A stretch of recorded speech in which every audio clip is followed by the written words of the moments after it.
figure out a way to straighten my teeth without bracket braces. Oh, come on, how many of you think that's a pretty good list? That's a good 2-month goal sheet right there. Come on, if we're honest, some of you may have written a list just like it last month. You have your list. But let me just go ahead and tell you, this right here is not a list for a summer. This is a list for a decade. Some of the things on this list that I wanted to accomplish in one summer, I am just now, at 41 years old, getting to step into. What was I thinking?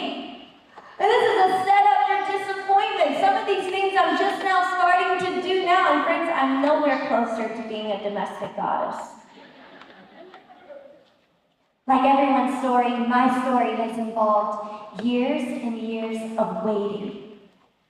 Some of you today, as you walked into motion, you feel like you are not getting anything done. You feel so behind. You have your list, and you're not seeing it come to pass quick enough. You're judging yourself off of a list that is impossible to complete in a mere summer. I want to encourage you today, Motion, that God doesn't just work in one summer, but God uses long stretches of time to accomplish His will in and through His people. In the scripture that we read, and in your life today. They that wait upon the Lord. It doesn't say they that believe the best. It doesn't say they that run the fastest. It doesn't say they that pray the best prayers. No, it says they that wait. So what is God's speed? God's speed is the slow word of waiting on God in every season of your life.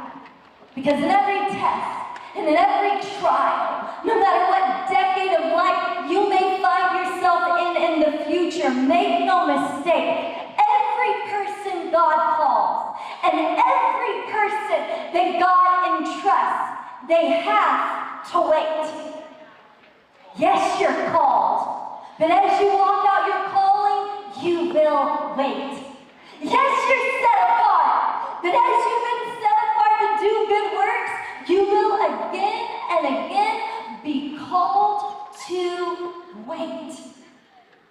For years in my life, falling in love with my husband at 17, dating for almost 5 years before we got married, moving to a city that I didn't have any family, I didn't have any friends, at the tender age of 21 years old after college. Walking through 8 years of infertility, asking God to give us a child while